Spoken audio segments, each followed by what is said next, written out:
Hello students, welcome to the physics class. Students, आज इस physics class में हम लोग वेव नेचर ऑफ लाइट का अध्ययन करेंगे। किसका अध्ययन करेंगे? Wave nature of light. Wave nature of light. Wave nature of light means प्रकाश की तरंग प्रकृति। आज जो हम लोग अध्ययन करेंगे, किसका अध्ययन करेंगे? प्रकाश की तरंग प्रकृति का, तरंग नेचर का हम लोग अध्ययन करेंगे, वेव नेचर का अध्ययन करेंगे। स्टूडेंट्स, इसके पहले वाले टॉपिक्स में या पहले वाले यूनिट में हम लोगों ने प्रकाश के बारे में अध्ययन किया था और प्रकाश की प्रॉपर्टी का भी अध्ययन किया था। यहाँ पर एक शॉर्ट आइडिया हम आपको देना चाहते हैं, थोड़ा सा उसका रिवीजन भी हो जाएगा। सबसे पहले चीज ये है कि लाइट क्या होती है। हमारी लाइट के लिए आप सभी लोग जानते हैं, यह एक प्रकार की ऊर्जा होती है जो दृष्टि संवेदना उत्पन्न करती है। अर्थात यह एक प्रकार की एनर्जी है जो हमारे नेत्रों पर दृष्टि संवेदना उत्पन्न करती है, अर्थात जिसकी उपस्थिति में वस्तुएं हमें दिखाई देती हैं। पहली चीज कि प्रकाश वह ऊर्जा है या वह साधन है जिसके द्वारा हम वस्तुओं को देखते हैं। दूसरी चीज, आपने एक अनुभव किया होगा कि सोलर कुकर में रखी हुई दाल उबलने लगती है। इसका मतलब है कि प्रकाश में उसमें ऊर्जा भी है। मीनिंग दैट प्रकाश जो है इसमें एनर्जी जो है वह ऊष्मा के रूप में भी इसमें एनर्जी है। इसके साथ ही साथ अगर हम प्रकाश के नेचर के बारे में अध्ययन किए, प्रकाश की जो सामान्य प्रॉपर्टी होती है, सबसे पहले हमने देखा था कि प्रकाश एक सीधी रेखा में गति करता है, यानी प्रकाश का संचरण एक सीधी रेखा में होता है, जिसको हमने कहा था rectilinear propagation of light. Rectilinear propagation of light यानी प्रकाश सीधी रेखा में संचरित होता है, यानी इसका जो गमन होता है एक सरल रेखा में होता है। इसका अनुभव आप कर सकते हैं, इसकी व्याख्या आप कर सकते हैं कि प्रकाश की मार्ग में अगर कोई वस्तु रख दिया जाए, पारदर्शी वस्तु रख दिया जाए, तो वहां पर उस वस्तु की छाया बनती है। हम कह सकते हैं कि प्रकाश एक सीधी रेखा में गति करता है। दूसरी चीज हम कह सकते हैं कि प्रकाश के संचरण के लिए माध्यम की आवश्यकता नहीं होती है। दूसरी प्रॉपर्टी इसकी है कि इसके संचरण के लिए माध्यम की आवश्यकता नहीं होती है। तीसरी चीज हम ये कह सकते हैं कि प्रकाश का परावर्तन होता है, यानी हम कह सकते हैं रिफ्लेक्शन प्रकाश का परावर्तन होता है। चौथी चीज हम कह सकते हैं कि इसका रिफ्रैक्शन होता है, इसका अपवर्तन होता है। आपने रिफ्लेक्शन भी पढ़ा है और रिफ्रैक्शन भी पढ़ा है। उसके साथ साथ हम कह सकते हैं अगली पॉइंट इसमें इसका नेचर होता है, इसकी प्रॉपर्टी है कि प्रकाश में का व्यतिकरण होता है, interference of light. Interference of light का मतलब है कि प्रकाश की अगर दो किरणें जो एक ही आवृत्ति और लगभग बराबर आयाम की हों, दो तरंगे अगर मिलती हैं, तो इनके मिलने की जो प्रकाश की किरण दो वेव्स मिलेंगी, इनके मिलने के फलस्वरूप जो इनकी ऊर्जा होती है कुछ बिंदुओं पर अधिकतम होती है और कुछ बिंदुओं पर न्यूनतम होती है। इस घटना को हम प्रकाश का व्यतिकरण कहते हैं। अगली प्रॉपर्टी इसकी हम कह सकते हैं कि प्रकाश में विवर्तन होता है। अगली प्रॉपर्टी हम कह सकते हैं इसमें कि प्रकाश का विवर्तन होता है, यानी जिसको हम कहते हैं diffraction of light. Diffraction of light, इसको हम कहते हैं प्रकाश का विवर्तन होता है। प्रकाश के विवर्तन का मतलब कि रेज ऑफ लाइट अगर इस तरह से जा रही है, इस पर इसके मार्ग में कोई अगर हम अवरोध रख देते हैं, तो प्रकाश की किरण जो अवरोध की ओर हल्का सा थोड़ा सा मुड़ जाती है, जिसको हम कहते हैं प्रकाश का विवर्तन, डिफ्रैक्शन ऑफ लाइट कहते हैं। इसके आगे भी हम कह सकते हैं कि प्रकाश का और भी प्रॉपर्टी होती है, जैसे photo electric effect. Photo electric effect इसको हम कहते हैं प्रकाश विद्युत प्रभाव। फोटो इलेक्ट्रिक इफेक्ट, जिसको हम कहते हैं प्रकाश विद्युत प्रभाव। प्रकाश विद्युत प्रभाव का मतलब होता है कि प्रकाश की किरणें जब किसी प्रकाश संवेदी वस्तुओं पर पड़ती, पदार्थों पर पड़ती या धातु पर पड़ती है, तो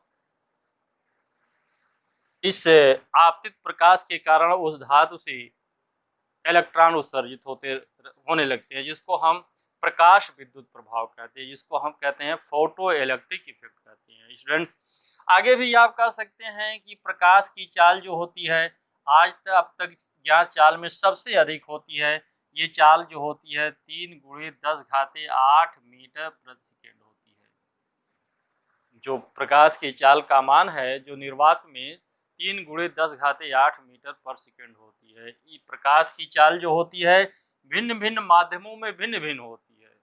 जो विरल में सबसे अधिक होती है, या हम कह सकते हैं वैक्यूम में सबसे अधिक होती है, लेकिन किसी अन्य माध्यम में उससे कम होती है। यानी अगर माध्यम की सघनता अधिक होगी तो प्रकाश की जो चाल होगी वो कम होती है। स्टूडेंट्स, इसके आगे भी हम इसकी प्रॉपर्टी जानते हैं कि जो आपकी विजुअल लाइट है, दृश्य प्रकाश है, ये 7 रंगों से मिलकर बनी हुई है। जो आपका विजुअल लाइट या दृश्य प्रकाश है, ये 7 रंग की किरणें इसमें होती हैं, जिसकी तरंग दैर्घ्य की जो रेंज होती है 4000 एंगस्ट्रॉम से 7800, लगभग 7800 एंगस्ट्रॉम के बीच होती है। यानी प्रकाश की जो तरंग दैर्घ्य, विजुअल लाइट की जो तरंग दैर्घ्य की रेंज है 4000 एंगस्ट्रॉम से लेकर के 7800 एंगस्ट्रॉम के बीच में होती है, जिसमें 4000 बैंगनी रंग की किरण की तरंग दैर्घ्य होती है और 7800 आपके लाल रंग की प्रकाश की तरंग दैर्घ्य होती है। स्टूडेंट्स, ये इसकी जो जनरल प्रॉपर्टी हमारा डिस्कस करने का उद्देश्य है कि ये सब जितनी भी प्रॉपर्टी हम आप पढ़ रहे हैं, इस प्रॉपर्टी की व्याख्या करने के लिए समय समय पर प्राचीन काल से ही अनेक विद्वानों ने, अनेक वैज्ञानिकों ने इस पर अपना मत प्रस्तुत किया। प्राचीन काल से ही इसकी व्याख्या करने के लिए, लाइट के नेचर की व्याख्या करने के लिए कई वैज्ञानिकों ने, अनेक वैज्ञानिकों ने इस पर अपना मत प्रस्तुत किया। सबसे पहले मत जो प्रस्तुत किया, देकार्ते महोदय ने अपना मत प्रस्तुत किया, जिसको हम कहते हैं कणिका का सिद्धांत, जिसको हम कहते हैं कि ये पार्टिकल नेचर है। लाइट जो है आपका पार्टिकल नेचर है। पार्टिकल नेचर के आधार पर उन्होंने अपने इस कल्पना के अनुसार, अर्थात कि प्रकाश जो है कणों के रूप में संचरित होता है, यानी प्रकाश का जो स्रोत होता है वह छोटे छोटे कणों को, भारहीन हल्के सूक्ष्म कणों को सर्जित करता है। इस आधार पर देकार्ते महोदय ने प्रकाश के स्नेल के नियम की व्याख्या की, या स्नेल के नियम को प्राप्त किया। लेकिन इसी के बाद ही न्यूटन महोदय ने अपनी पुस्तक ऑप्टिक्स में प्रकाश की कणिका के सिद्धांत को प्रस्तुत किया। शायद ये पुस्तक बहुत प्रसिद्ध हुई, इसी कारण से इस जो पार्टिकल नेचर है, इसके नाम पर, न्यूटन के नाम पर ही हम इसको न्यूटन के कणिका का सिद्धांत कहते हैं। तो सबसे पहले हम एक पहला सिद्धांत देख लें, न्यूटन के कणिका का सिद्धांत। प्रकाश के नेचर से संबंधित न्यूटन के कणिका का सिद्धांत, यानी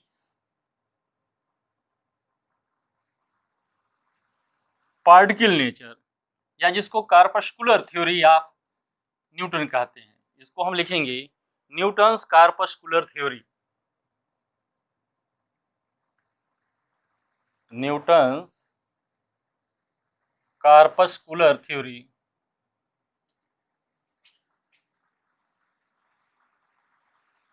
न्यूटन के कणिका का सिद्धांत। न्यूटन की कणिका का सिद्धांत।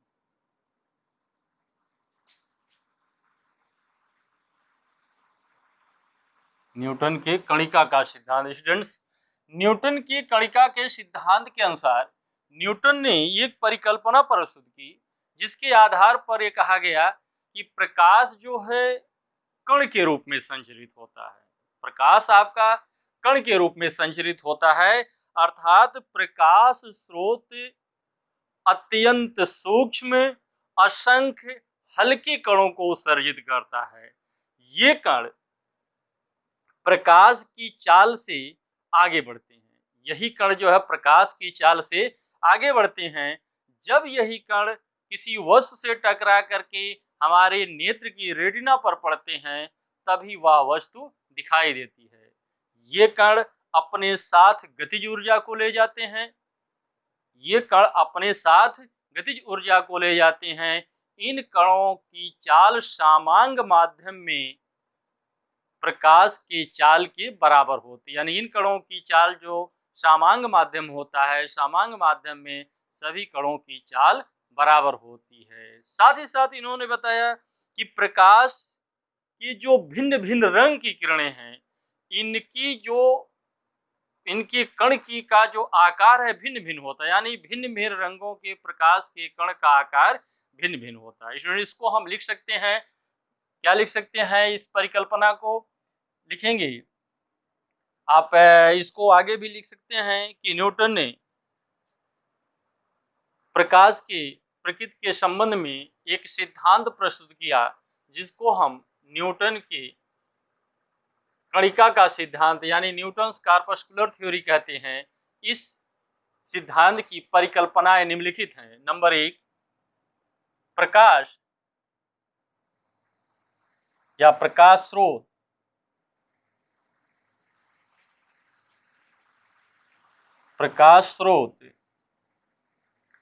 अत्यंत सूक्ष्म,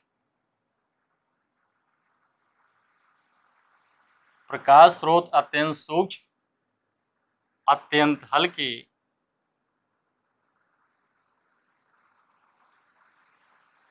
प्रकाश स्रोत अत्यंत सूक्ष्म, अत्यंत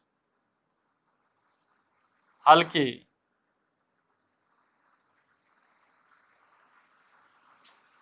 कणों को उत्सर्जित करता है। अत्यंत हल्के कणों को उत्सर्जित करता है।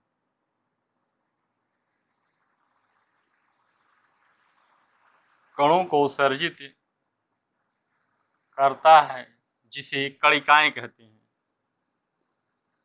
जिसे कणिकाएं कहते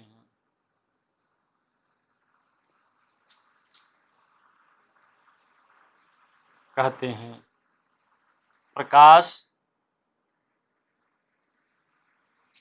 इन्हीं कणिका के रूप में, इन्हीं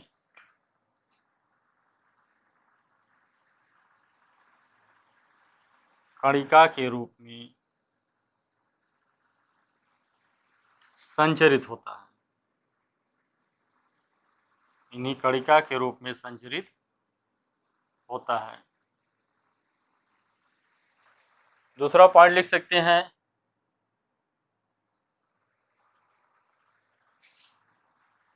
कणिकाएं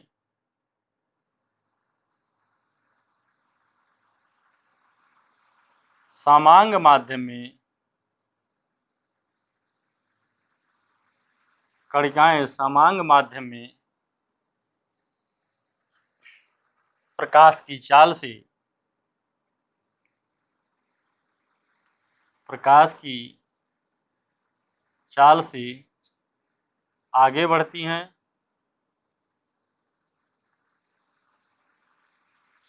आगे बढ़ती हैं तथा अपने साथ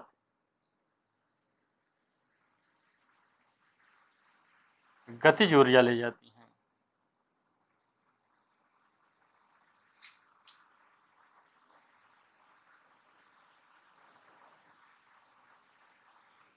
कणिकाएं समांग माध्यम में प्रकाश की चाल से आगे बढ़ती हैं तथा अपने साथ गतिज ऊर्जा ले जाती हैं। भिन्न भिन्न माध्यमों में, अगला पॉइंट होगा, भिन्न भिन्न माध्यमों में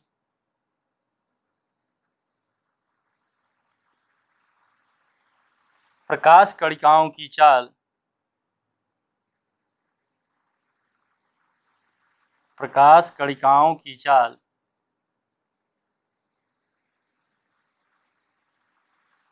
भिन्न भिन्न होती है।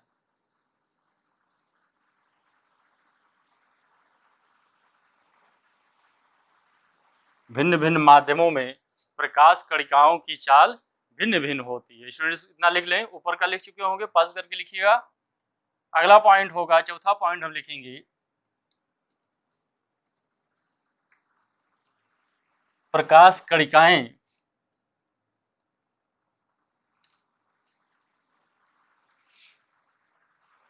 चौथा पॉइंट लिखेंगे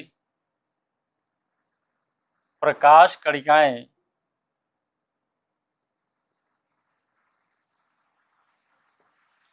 जब किसी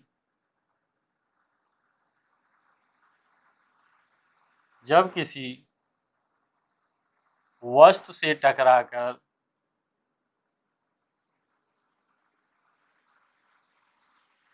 प्रकाश कणिकाएं जब किसी वस्तु से टकराकर हमारी रेटिना पर पड़ती हैं तो वस्तु से टकराकर हमारी रेटिना पर पड़ती हैं तो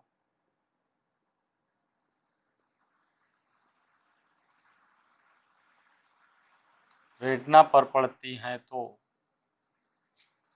वह वस्तु हमें दिखाई देती है। तो वह वस्तु हमें दिखाई देती है।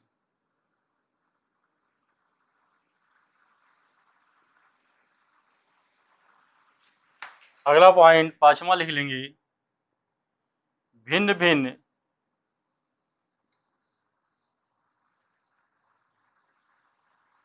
भिन्न भिन्न रंगों के प्रकाश की कणिकाएं भिन्न भिन्न रंगों के प्रकाश की कणिकाएं आकार में भिन्न भिन्न होती हैं।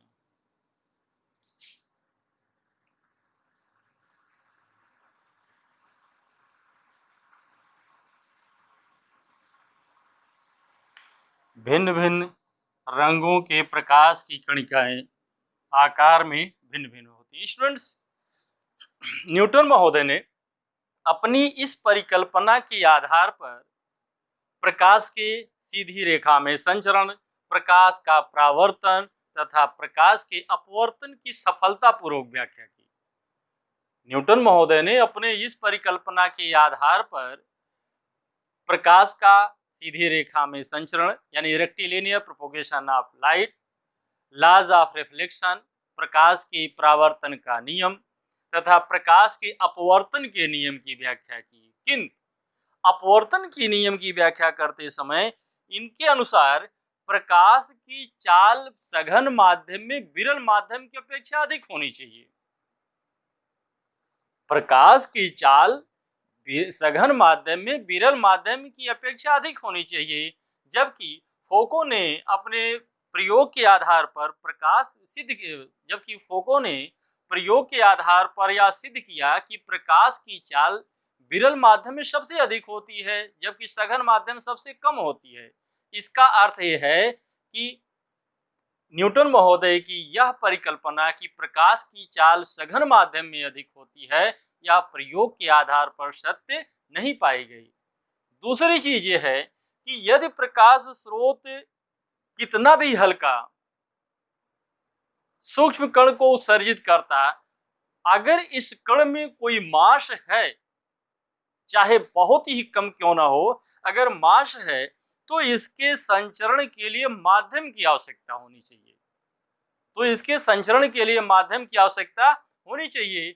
जबकि आप जानते हैं कि प्रकाश का संचरण निर्वात में भी होता है। प्रकाश का संचरण जो है, प्रकाश के संचरण के लिए माध्यम की आवश्यकता नहीं होती है। इसका मतलब यह है कि न्यूटन महोदय की यह परिकल्पना प्रकाश के नेचर को व्याख्या करने में पूर्णतः असफल रही। अर्थात इस आधार पर क्या कि इनका पहला इस परिकल्पना के आधार पर इन्होंने जो प्रस्तुत किया कि प्रकाश की चाल सघन माध्यम में अधिक होती है, दूसरी चीज माध्यम की आवश्यकता होती है। इस आधार पर इनकी इस व्याख्या के इसकी व्याख्या करने में न्यूटन महोदय असफल रहे, इसलिए इनकी इस परिकल्पना को अमान्य ठहराया गया। न्यूटन महोदय ने अपनी परिकल्पना के आधार पर यह सिद्ध करने में सफल नहीं हुए कि प्रकाश की चाल विरल माध्यम में अधिक होती है और सघन माध्यम में कम होती है। दूसरी चीज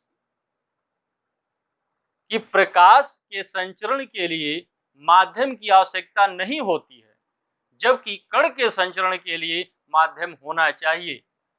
अर्थात इस दो कमियों के आधार पर न्यूटन महोदय का ये कणिका का सिद्धांत अमान्य घोषित किया गया। इसके बाद इन्हीं के शिष्य हाइगन्स ने अपना तरंग सिद्धांत प्रस्तुत किया। इसके बाद लगभग 1678 ईस्वी के आसपास हॉलैंड के वैज्ञानिक हाइगन्स ने अपना तरंग सिद्धांत प्रस्तुत किया। इनके अनुसार प्रकाश जो होती है तरंग के रूप में संचरित होता है। प्रकाश जो होगा ये तरंग के रूप में संचरित होगा। अगला पॉइंट होगा हमारा Huygens wave theory. Huygens wave theory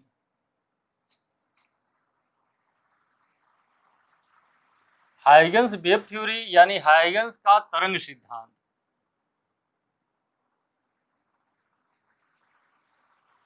Huygens का तरंग सिद्धांत।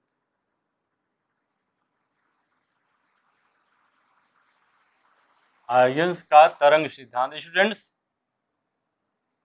हाइगन्स महोदय ने हॉलैंड के वैज्ञानिक आपने 1678 ईस्वी में एक तरंग सिद्धांत प्रस्तुत किया। इनके अनुसार प्रकाश जो है तरंग के रूप में संचरित होता है।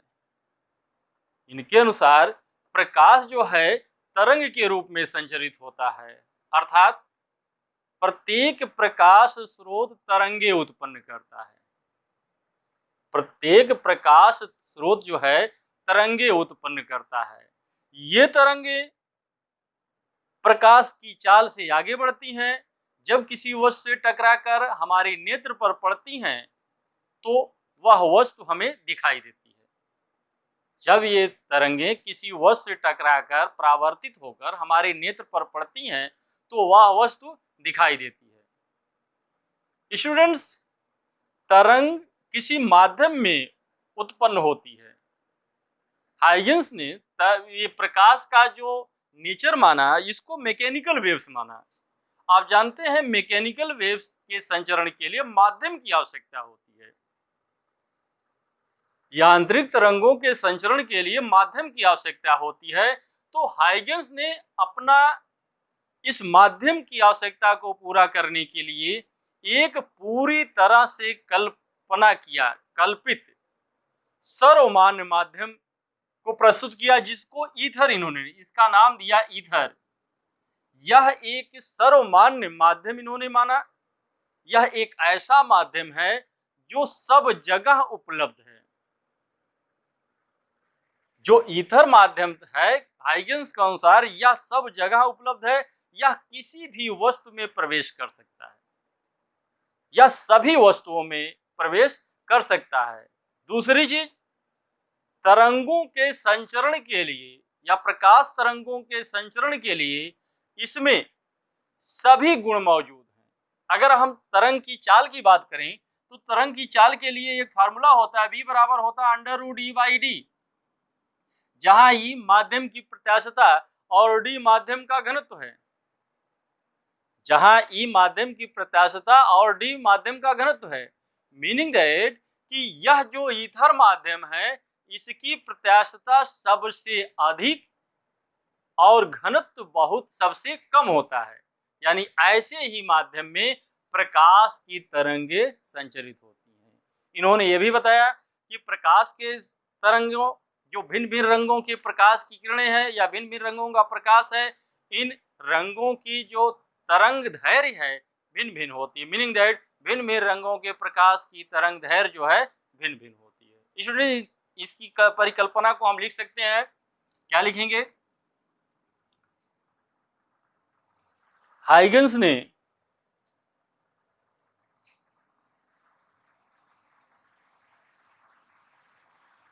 हाइगन्स ने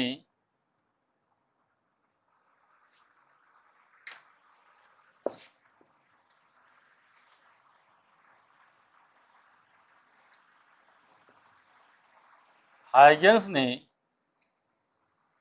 प्रकाश के संचरण के लिए संबंधित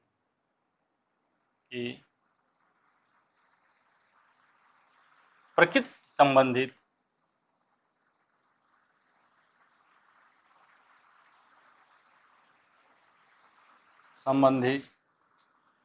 एक सिद्धांत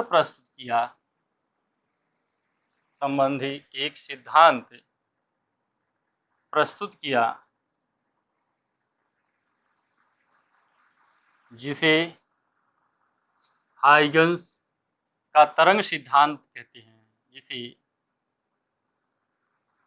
हाइगन्स का तरंग सिद्धांत कहते हैं।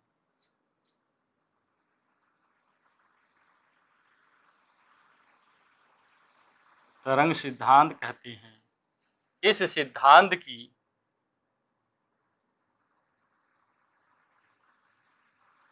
सिद्धांत की परिकल्पनाएं निम्न हैं। नंबर 1, प्रकाश स्रोत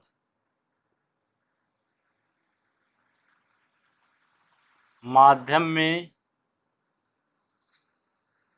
तरंगे उत्सर्जित करता है।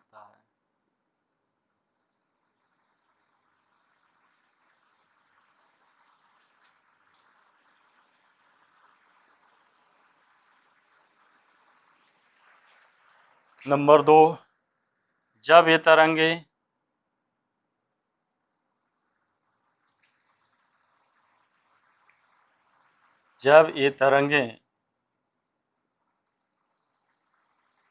किसी वस्तु से टकराकर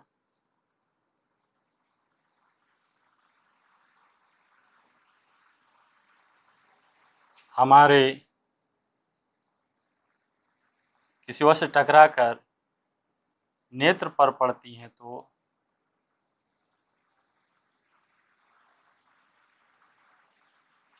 जब ये तरंगे किसी वस्तु से टकराकर नेत्र पर पड़ती हैं तो वस्तु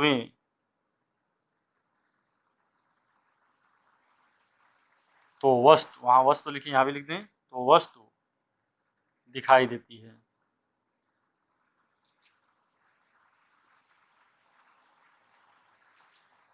तीसरा पॉइंट, भिन्न भिन्न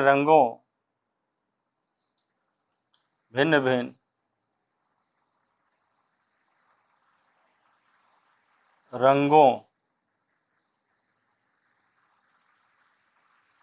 के प्रकाश की तरंगदैर्घ्य यानी तरंग की लंबाई तरंगदैर्घ्य भिन्न भिन्न होती है।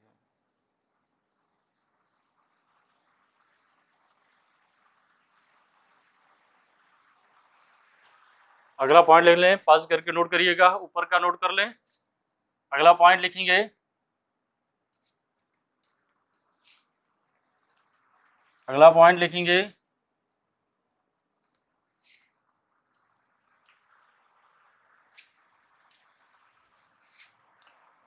चौथा पॉइंट,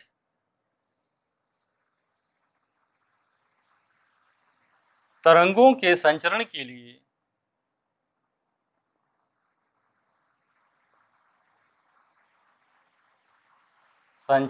लिए एक सार्वमान्य माध्यम ईथर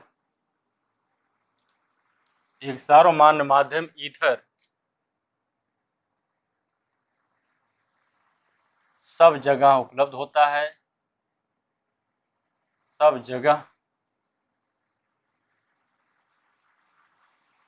उपलब्ध होता है।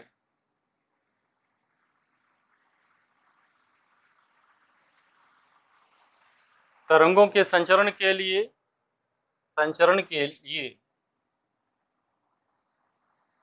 एक सर्वमान्य माध्यम ईथर सब जगह उपलब्ध होता है, जिसमें संचरण के लिए, जिसमें प्रकाश के संचरण के लिए, जिसमें प्रकाश के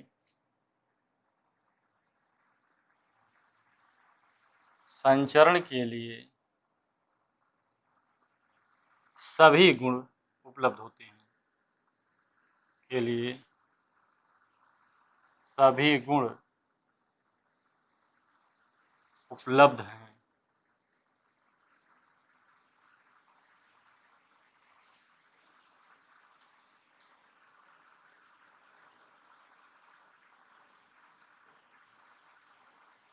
उपलब्ध होते हैं, अर्थात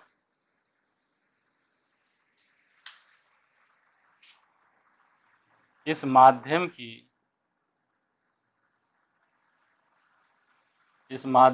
प्रत्याशता सबसे अधिक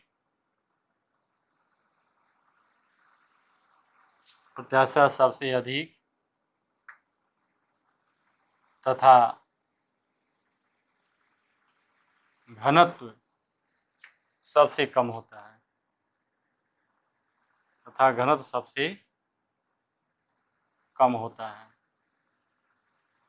अर्थात इस माध्यम की प्रत्याशा सबसे अधिक तथा घनत्व सबसे कम होता है। स्टूडेंट इसको नोट कर लें।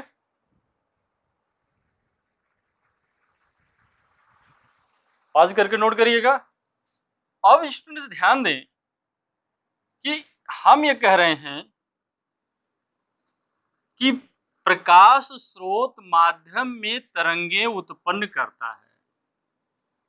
प्रकाश स्रोत माध्यम में तरंगे उत्पन्न करता है। तरंग उत्पन्न करने का मतलब तरंग एक डिस्टरबेंस होता है। सपोज करें कि यहाँ पर एक प्रकाश स्रोत है, यहां से तरंग उत्पन्न करेगा और ये तरंगे समान चाल से सभी तरंगे आगे बढ़ेंगी।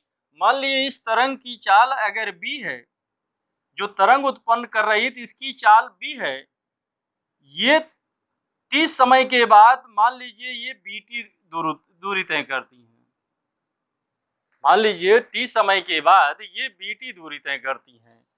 यहाँ भी bt दूरी तय करेंगी, यहाँ भी दूरी तय करेंगी, यहाँ भी करेंगी, यहाँ भी, इस तरह से चारों दिशाओं में समान दूरी तय करेंगी। मीनिंग दैट यदि हम इसमें एक काल्पनिक पृष्ठ खींच दें, यहाँ पर अगर एक काल्पनिक पृष्ठ खींच दें, तो आप जानते हैं कि इस पृष्ठ पर जो प्रत्येक बिंदु है, यह बिंदु एक ही समय में यानी t समय बाद ही विस्थापित होगा। जो ये यहाँ का जो पार्टिकल होगा माध्यम का, वह t समय बाद विस्थापित होगा। उतने विस्थापन यहाँ भी होगा, यहाँ भी होगा, यहाँ भी सारे कण जो है चूंकि समान समय में t समय में ही यह जो विक्षोभ उत्पन्न होता है यहाँ पहुंच रहा है, यानी ये सारे के सारे कण एक ही साथ विस्थापित होते हैं। एक ही साथ विस्थापित होने का मतलब ये होता है या तो सभी श्रिंक की अवस्था में होंगे, अधिकतम विस्थापन पर होंगे, या तो यह न्यूनतम विस्थापन पर होंगे। जैसा कि हाइगेंस महोदय ने जो इस मैकेनिकल वेव्स को माना था, वह जो है लॉन्गिट्यूडनल वेव्स को माना था। अगर इस आधार पर हम कहें कि ये पॉइंट जो होगा, अगर ये पॉइंट संपीड़न की अवस्था में है, तो जितने पॉइंट्स यहाँ पर बनेंगे सब संपीड़न की अवस्था में ही बनेंगे। अथवा ये पॉइंट्स अगर विरलन की अवस्था में है, तो सारे पॉइंट्स विरलन की अवस्था में होंगे। कहने का तात्पर्य है कि इस जो हमने काल्पनिक पृष्ठ खींचा है, इस पृष्ठ पर स्थित प्रत्येक कण कंपन की समान कला में होंगे। ऐसे ही पृष्ठ को हम कहते हैं वेव फ्रंट। ऐसे पृष्ठ को हम कहते हैं वेव फ्रंट, यानी इसको हिंदी में कहते हैं तरंगाग्र, इसको हम कहते हैं तरंगाग्र। इसको हम क्या कहते हैं? तरंगाग्र या वेव फ्रंट। वेव फ्रंट क्या होता है? बहुत इंपॉर्टेंट है, इसकी डिफिनीशन पूछी जाती है। वेव फ्रंट क्या चीज होता है?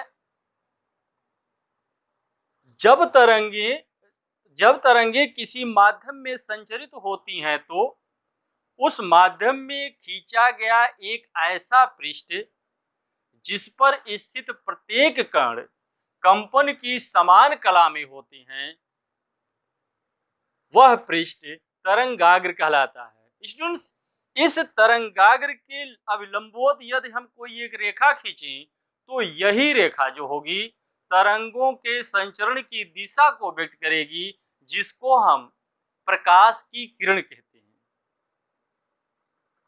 इस तरंगाग्र के अभिलंबवत यदि हम एक रेखा खींचें तो यह रेखा तरंगों के संचरण की दिशा को व्यक्त करेगी, यानी तरंगाग्र के संचरण की दिशा को व्यक्त करेगी, जिसको हम प्रकाश की किरण कहते हैं। यानी तरंगाग्र के लिए हम लिख सकते हैं, क्या लिखेंगे? जब तरंगे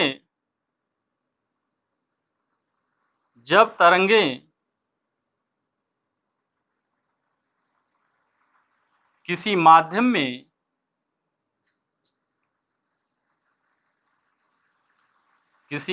में संचरित होती हैं तो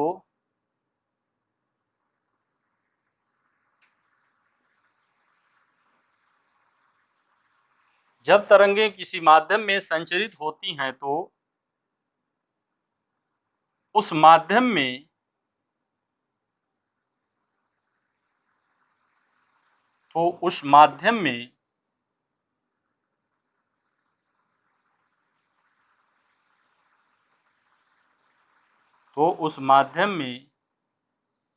खींचा गया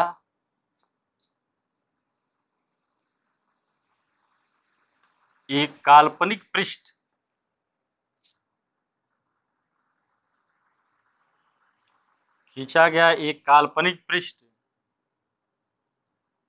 जिस पर स्थित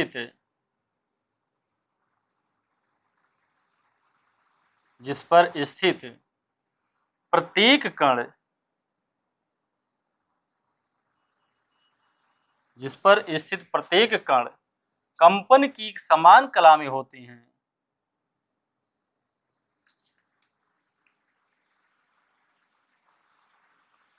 कंपन की समान कला में होते हैं।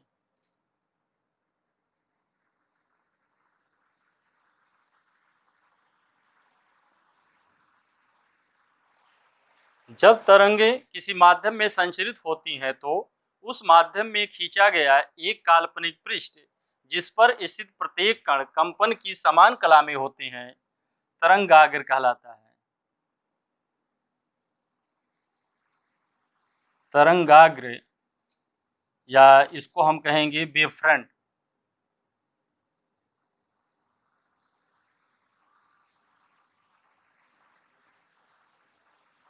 वेव फ्रंट कहलाता है।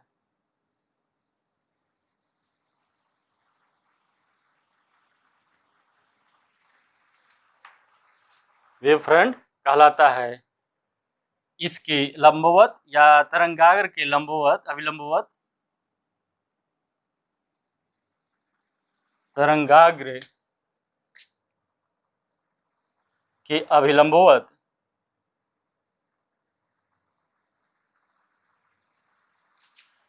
खींची गई रेखा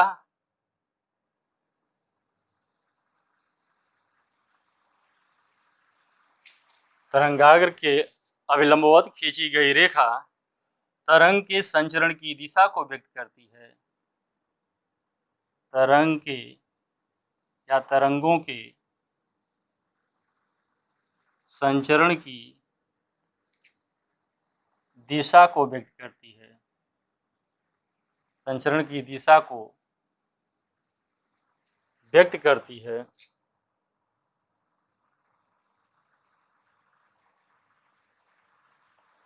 जिसे किरण कहते हैं, जिसे किरण कहते हैं, जिसको हम प्रकाश की किरण कहते हैं। स्टूडेंट नोट कर लें इसको। अब हम देखें कि तरंगाग्र जो होता है आपका किस तरह से बनता है। तरंगाग्र जो है किस प्रकार का बनेगा। जैसे मान लीजिए एक पॉइंट सोर्स है, ये पॉइंट सोर्स है, सपोज कीजिए यहां से v वेलोसिटी से तरंग उत्पन्न हो रही है और ये तरंग t समय बाद यहां पहुंचेगी, ऐसे t समय बाद यहां पहुंचेगी, यहां भी चारों तरफ पहुंचेगी। मीनिंग दैट अगर हम bt रेडियस का एक गोला खींचें तो यह तरंगाग्र यहां पर होगी, एक गोली तरंगाग्र बनेगा। अगर हम एक पॉइंट सोर्स ले लें यहां पर और यहां से यहां तक एक निश्चित समय के बाद यानी t समय बाद कोई यह किरण जो है या ये आपकी तरंग bt दूरी तय करेगी, इसके चारों तरफ ये तय करेगी, चारों तरफ ही नहीं बल्कि ये 3 डायमेंशनल एक गोले के रूप में करेगी। अगर यहाँ से उत्पन्न हो इधर भी जाएगा, इधर भी, इधर भी, इधर भी, चारों दिशा में होगा। अगर हम इसका एक स्फीयर बनाएं तो ये ऐसा स्फीयर बनेगा जिस पर स्थित प्रत्येक कण कंपन की समान कला में होगा। इसी को हम कहेंगे स्फेरिकल वेव फ्रंट, इसको हम कहेंगे स्फेरिकल वेव फ्रंट। ये होगा आपका स्फेरिकल वेव फ्रंट।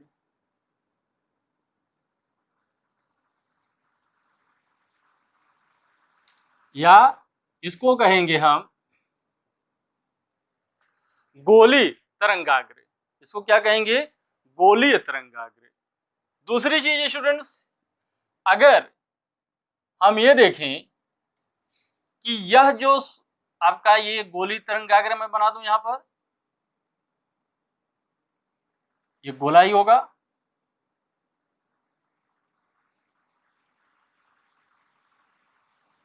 और ये सारी किरणें तरंगे सब जगह एक ही साथ पहुंच रही हैं। अगर हम ये पॉइंट सोर्स यहां पर ले लें और एक दिशा की चर्चा करें बहुत अधिक दूरी, तो इसकी वक्रता कम होती जाएगी इस तरह से, और एक स्थिति ये आएगी कि ये हमको एक समतल तरंगाग्र मिलेगा। एक स्थिति ये आएगी कि हमको यहाँ पर एक समतल तरंगाग्र मिलेगा।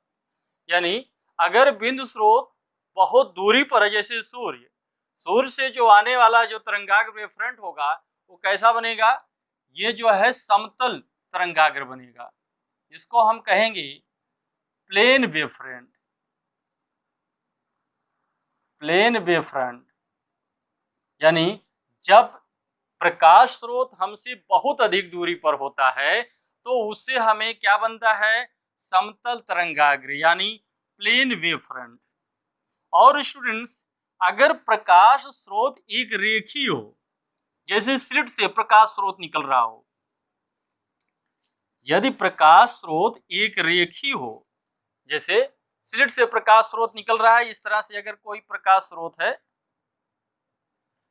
और ये प्रकाश स्रोत यहाँ से जब निकलेगा तो इधर भी इतनी दूरी तय करेगा, ऐसे यहाँ से सारी दूरी इस तरह से तय करेगा, यानी इसका जो वेव फ्रंट बनेगा सिलेंड्रिकल बनेगा, बेलनाकार वेव फ्रंट इसका बनेगा। इसका वेव फ्रंट कैसा बनेगा, बेलनाकार यानी सिलेंड्रिकल वेव फ्रंट बनेगा।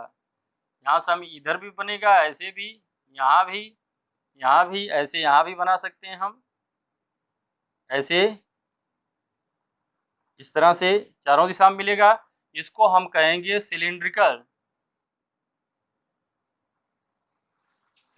Wave front.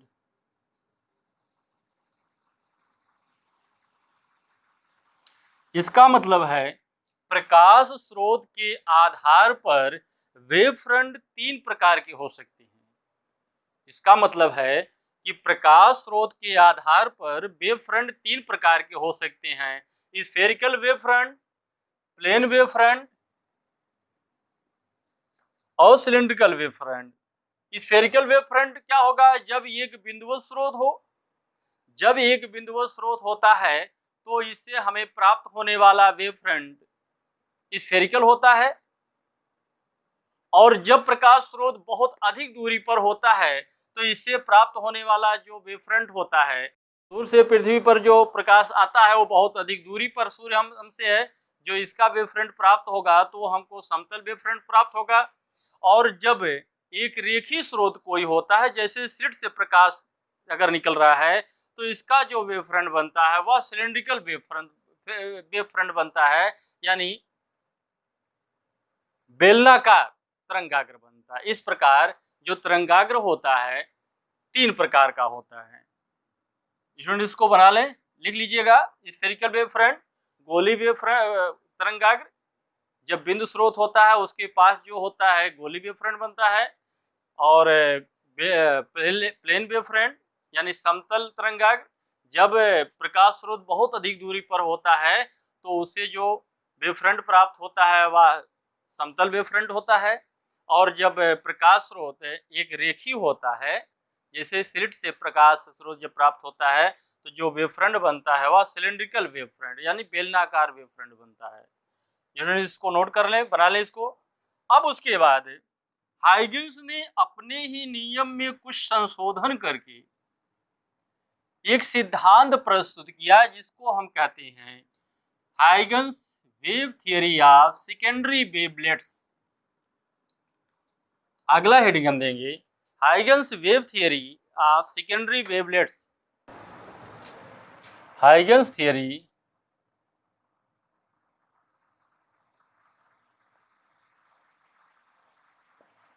Theory of secondary wavelets.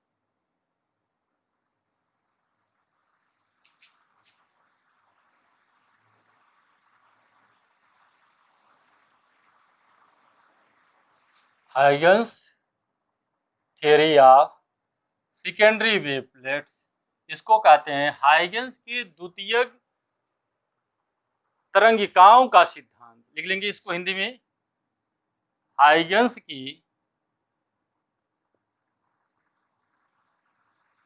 द्वितीयक तरंगिकाओं का सिद्धांत।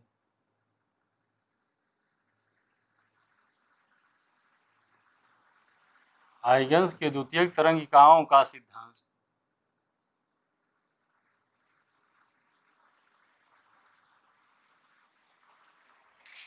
हाइगन्स के द्वितीयक तरंगिकाओं का सिद्धांत। स्टूडेंट्स, हाइगन्स महोदय ने अपने ही तरंग सिद्धांत में कुछ संशोधन किया और इस संशोधन के आधार पर एक सिद्धांत को प्रस्तुत किया जिसको हम Huygens theory of secondary wavelets या हाइगन्स के द्वितीयक तरंगिकाओं का सिद्धांत कहते हैं। ये तरंगिकाएं जो हैं या वेवलेट्स क्या होती हैं? हाइगन्स के अनुसार जो वेव फ्रंट होता, तरंगाग्र होता, इस पर स्थित प्रत्येक कण एक नए तरंग स्रोत का काम करता है, जिससे नई तरंगें उत्पन्न होती हैं। इन्हीं तरंगों को हम सेकेंडरी वेवलेट्स या तरंगिकाएं कहते हैं। हाइगन्स के अनुसार वेव फ्रंट पर स्थित प्रत्येक कण नए तरंग स्रोत का कार्य करता है, इससे नई तरंगें उत्पन्न होती हैं जिसको हम सेकेंडरी वेवलेट्स कहते हैं या द्वितीयक तरंगिकाएं कहते हैं। ये द्वितीयक तरंगिकाएं ठीक उसी वेग से, उसी चाल से चलती हैं, किसी सामान्य माध्यम में ठीक उसी चाल से चलती हैं जिस चाल से प्राथमिक तरंगें चलती थी, यानी वेव फ्रंट चलता था। स्टूडेंट्स, इसको हम लिख लेंगे। क्या लिखेंगे? पहले हाइगन्स महोदय ने अपने सिद्धांत में, अपने तरंग सिद्धांत में कुछ संशोधन करके एक नियम प्रस्तुत किया जिसको हम Huygens theory of secondary wavelets या हाइगन्स के द्वितीयक तरंगिकाओं का सिद्धांत कहते हैं। इस सिद्धांत की परिकल्पनाएं निम्नलिखित हैं। नंबर 1, पहले तो इन्होंने वेव फ्रंट की परिभाषा दिया। क्या दिया? जब प्रकाश की किरणें या जब तरंगें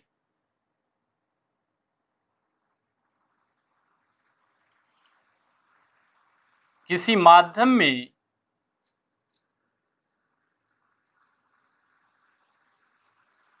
में संचरित होती हैं तो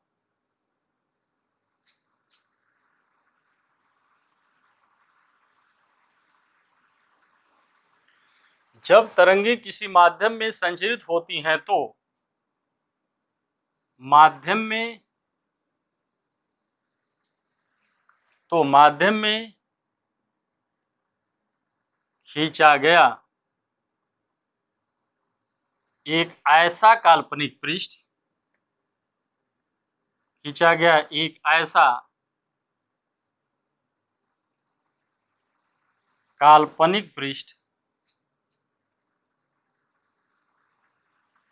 जिस पर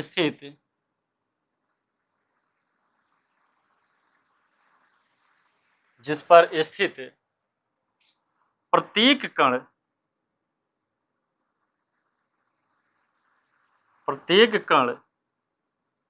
कंपन की समान कला में होती हैं।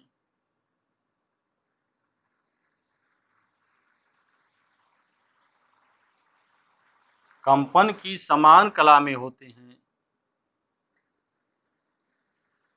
तरंगाग्र कहलाता है।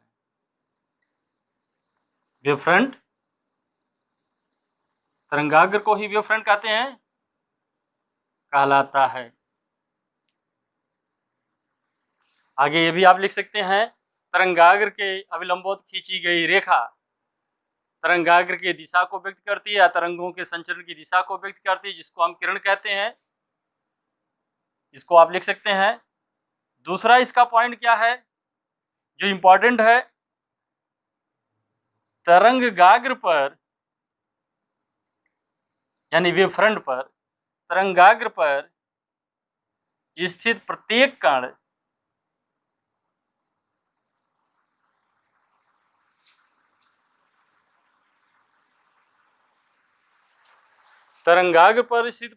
कण नए तरंग स्रोत का कार्य करता है। नए तरंग स्रोत का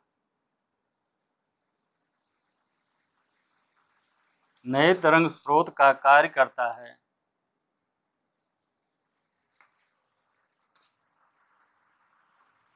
तरंगाग्र पर स्थित प्रत्येक कण नए तरंग स्रोत का कार्य करता है, जिससे नई तरंगें उत्पन्न होती हैं।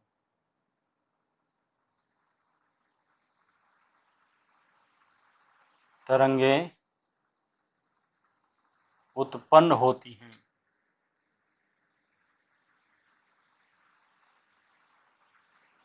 जिन्हें द्वितीयक तरंगिकाएं कहते हैं।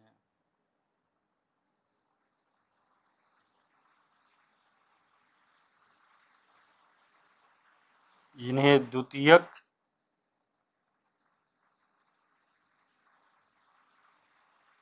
तरंगिकाएं कहते हैं।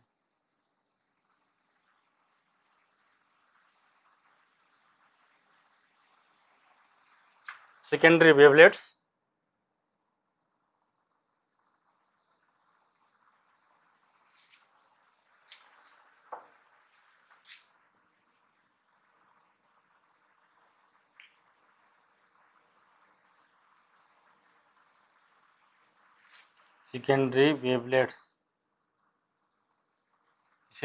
जिन्हें द्वितीयक तरंगिकाएं कहते हैं। ये तरंगिकाएं, स्टूडेंट इसको नोट कर लें तो अगला इसी में लिख दें।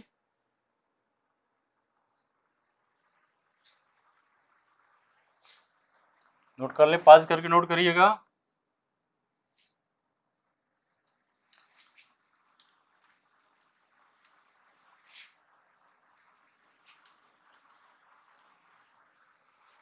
ये तरंगिकाएं, उसी में दूसरे पॉइंट में है, ये तरंगिकाएं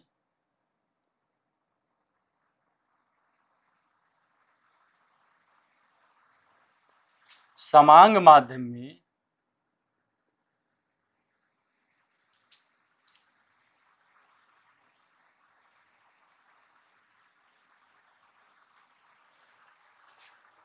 ये तरंगिकाएं समांग माध्यम में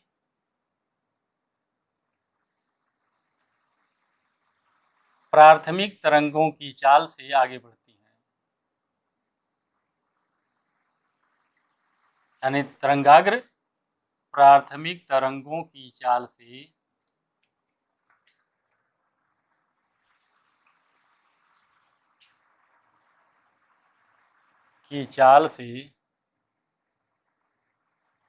आगे बढ़ती हैं।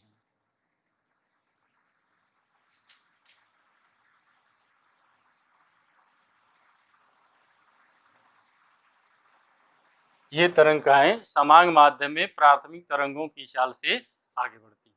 स्टूडेंट्स, तीसरा पॉइंट है, इसको नोट कर लें।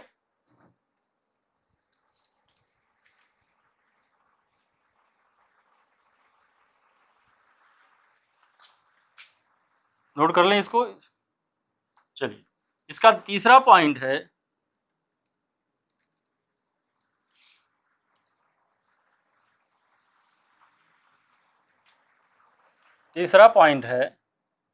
किसी क्षण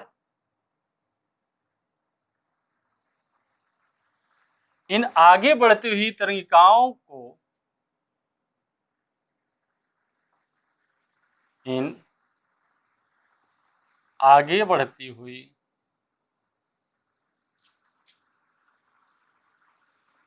बढ़ती हुई तरंगिकाओं को स्पर्श करती हुई खींची गई रेखा को स्पर्श करती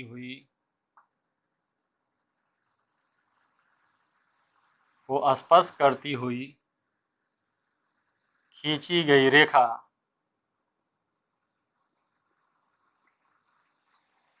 किसी क्षण इन आगे बढ़ती हुई तरंगिकाओं को स्पर्श करती हुई खींची गई रेखा तरंगाग्र की या वेवफ्रंट की नई स्थिति को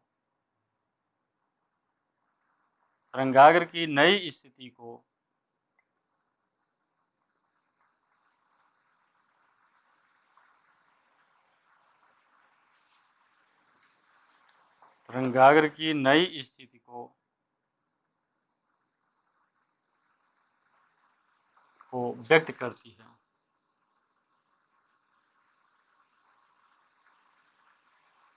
स्टूडेंट ध्यान दें इसको।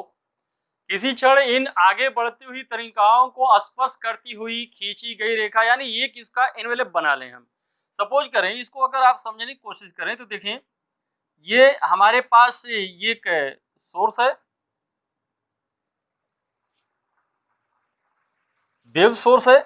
अब उसमें है क्या कि मान लीजिए यहां से बी वेलोसिटी से एक तरंग निकलती है और यह टी समय के बाद हम ये ज्ञात करते हैं ये तरंग कहाँ पहुंची होगी, यानी माध्यम के कहाँ का कण ये कंपन कर रहा होगा। तो टी समय के बाद स्वाभाविक है ये बीटी दूरी तय करेगा, बीटी दूरी तय करेगा। अब ये कहता है कि इतनी दूरी पर बीटी दूरी का आर्क लेकर के अगर हम एक गोला बनाएं तो इस गोले के परिधि पर स्थित प्रत्येक कण कंपन की समान कला में होगा। यानी ये अगर हम इसको एक कर्व बना लें, इस तरह से एक गोला बनाएं, तो इस पर स्थित प्रत्येक कण जो है कंपन की समान कला में होगा। इसी को हम तरंगाग्र कहते हैं। हाइगेंस बताता है कि इस पर स्थित प्रत्येक कण, सपोज करें कि ये तरंगाग्र हमारा ये भी बना, ये भी तरंगाग्र हमारा मिल रहा है यहाँ पर। हाइगेंस कहता है इस पर स्थित प्रत्येक कण जो है नई तरंग स्रोत का काम करेगा, यानी प्रत्येक कण नई तरंगें उत्पन्न करेगा। यानी यहाँ भी कण है, यहाँ भी कण है, ये भी कण है, यहाँ भी जितने भी यहाँ पर पार्टिकल्स हैं माध्यम के, इस मीडियम के सारे पार्टिकल जो है एक तरंग स्रोत का काम करेंगे। यहां से भी नई तरंग उत्पन्न होगी और अब ये इस नए तरंग स्रोत जो बना है, इससे जो नई तरंग उत्पन्न होगी तो ये इसका तरंगाग्र यहाँ भी गोली बनेगा। अगर हम टी समय बात करें तो सपोज करें इस तरह से एक गोला बन रहा है, इस तरह से ये गोला बन रहा है।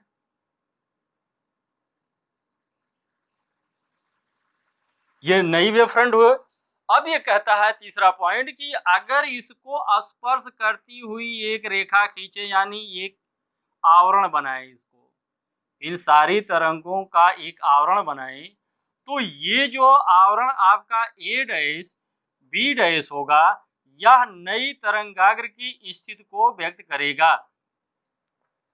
जो आपका तरंगाग्र अब ए डैश बी डैश मिल रहा है, यही ए डैश बी डैश अगला तरंगाग्र होगा। जो ए बी के बाद वाला जो तरंगाग्र होगा, ए डैश बी डैश होगा।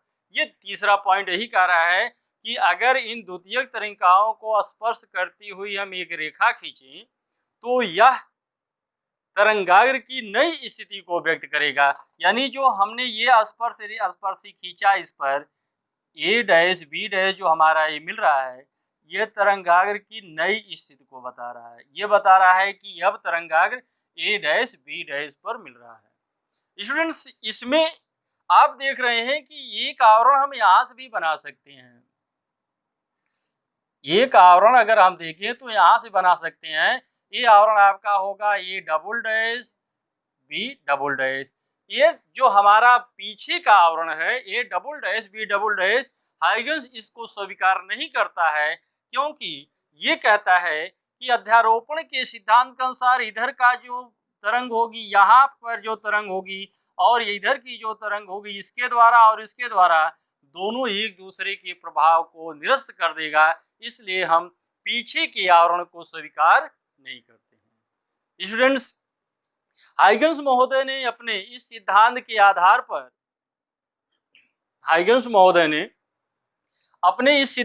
आधार पर प्रकाश संबंधी अनेक घटनाओं, जैसे प्रकाश का परावर्तन, प्रकाश का अपवर्तन, व्यतिकरण, डिफ्रैक्शन यानी विवर्तन जैसी अनेक घटनाओं की सफलतापूर्वक व्याख्या की।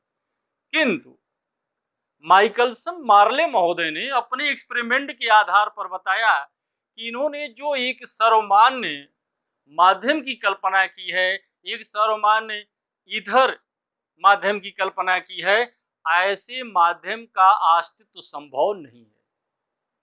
यद्यपि इन्होंने अपने मॉडल के आधार पर, अपने परिकल्पना के आधार पर या अपने सिद्धांत के आधार पर प्रकाश की बहुत सारी घटनाओं, जैसे rectilinear propagation of light, laws of reflection, laws of refraction, diffraction, interference जैसी, पोलराइजेशन जैसी घटनाओं को इन्होंने व्याख्या किया। लेकिन माइकलसन मार्ले महोदय ने अपने एक्सपेरिमेंट के आधार पर बताया कि इन्होंने जो कल्पना किया था सर्वमान्य माध्यम ईथर की, इसका वजूद या ये कहें कि इसकी उपस्थिति कहीं संभव नहीं दिखती है। दूसरी चीज, माइकलसन महोदय के बाद इन्होंने जो प्रकाश की किरण को माना था, प्रकाश की किरण को इन्होंने लॉन्गिट्यूडिनल वेव, अनुदैर्घ्य तरंगे माना था। इस अनुदैर्घ्य तरंगों के आधार पर प्रकाश के ध्रुवण की व्याख्या नहीं की जा सकी, किंतु बाद में जब ये माना गया है कि प्रकाश की किरणें ट्रांसवर्स वेव हैं, तो उस आधार पर ध्रुवण की व्याख्या की जा सकी। दूसरी चीज कि इस सिद्धांत के आधार पर फोटो इलेक्ट्रिक इफेक्ट, यानी प्रकाश की किरणें जब कुछ फोटो सेंसिटिव धातुओं पर पड़ती हैं तो उससे इलेक्ट्रॉन उत्सर्जित होता है, इस घटना की व्याख्या नहीं कर सके। स्टूडेंट्स, इसके अगले वाले लेक्चर में हम लोग इस हाइगन्स सिद्धांत के आधार पर प्रकाश के परावर्तन तथा प्रकाश के अपवर्तन के नियम की व्याख्या करेंगे। तब तक आप लोग अध्ययन करते रहिए। Best of luck.